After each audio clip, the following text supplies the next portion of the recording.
Assalamu alaikum wa rahmatullahi wa barakatuh. Naomba unisikilize kwa umakini sana. Lau utakuwa na moja kati ya ishara hizi au zaidi, ewe mtoto wa kike au wa kiume, usipochukua hatua basi huenda usioe au usiolewe. Na kama tayari upo ndani ya ndoa na una ishara hizi, ima moja au mbili au zaidi, basi upo uwezekano mkubwa ndoa yako kuvunjika. Hatujaribu kukhofishana, kuogopeshana, la, bali hizi ni ishara za jini anaitwa Subyan. Rasulullah Muhammad sallallahu alaihi wasallam alitueleza kwamba ndani ya sala ukipata una mawazo mengi, pengine kupiga meo sana, unasahau sana, haujui raka ya ngapi, haujui umerukuu, haujui umesoma dua uliftitah au haujasoma Fatiha, yani kusahau sana ndani ya sala, akasema hili ni jini linaitwa Khinzab.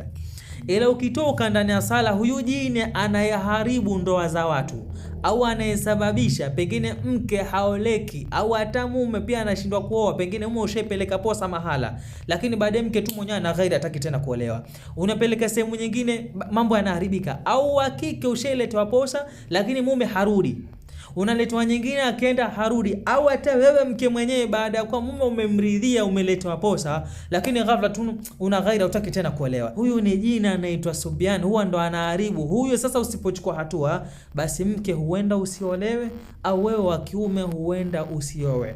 Na lau utakuwa na ishara kama hizi na upo tayari ndani ya ndoa, basi upo uwezekano mkubwa wa ndoa yako kuvunjika lau usipochukua hatua.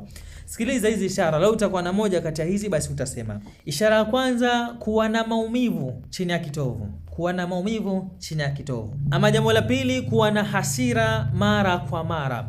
Wa kiume wa kike, japokuwa limezoeleka kwamba wanawake kuwa na hasira ni jambo lao la kawaida, ila hili huzidi kupita kiasi, kwa mtu akakasirika bila sababu yoyote, akamchukia mtu hata bila sababu. Huenda ataka mchukia mumeo mwenye ashaolewa, akamchukia mumeo hata bila sababu, akamwangalia hivi anaona mimi mbona nikaolewa na hili jitu mimi, yani anajipata kumchukia tu, hajafanya chochote, hajakosewa. Sasa hapo mume amchokoze, amsemeshe, ndo pale maneno makali anaanza kutoka.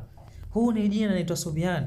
Au vile vile wa kiume naye anamchukia mkewe hata bila sababu, yani ameingia tu pale ndani, haoni chochote cha kumvutia kwa huyu mke, na kimwangalia hivi yani anaona ili atatoke, akitoka nje anajipata ana amani, lakini akirudi ndani ya nyumba anajipata tu ana hasira.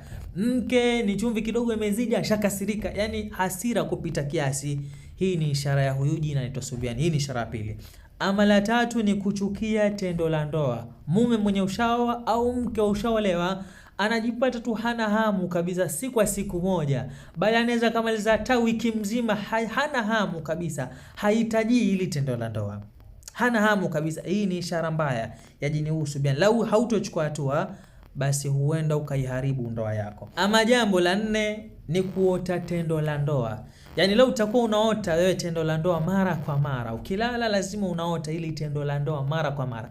Ima unaota tendo la ndoa, au unaota wa kiume unaposa au unaoa mahala, au wa kike unaota unaolewa au umeletewa posa. Yani jambo hili unaliota mara kwa mara. Hii ni ishara mbaya. Pengine kawa haujaolewa basi huenda usioleke lau hautochukua hatua. Ama tutaje moja ya tano ya mwisho, kwa sababu sitaji video iwe ndefu. Kuwa na ganzi kwa mikono au miguu. Yani kuna wakati tu mikono yako inashikwa na ganzi au miguu inapata ganzi.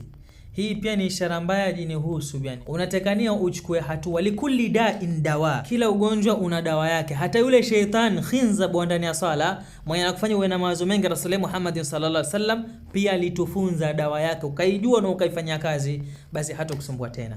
Huyu naye pia Subyan ana dawa yake. Lau utakuwa na moja kati ya shida hizi tulizosema, chukua namba WhatsApp hii hapa, dawa ndo hizi hapa zipo, uwe Kenya uwe Tanzania, tutakusaidia biidhnillahil karim. Na utakuja baada ya kutumia hii dawa useme, je, hali hiyo bado uko nayo au ishatoweka?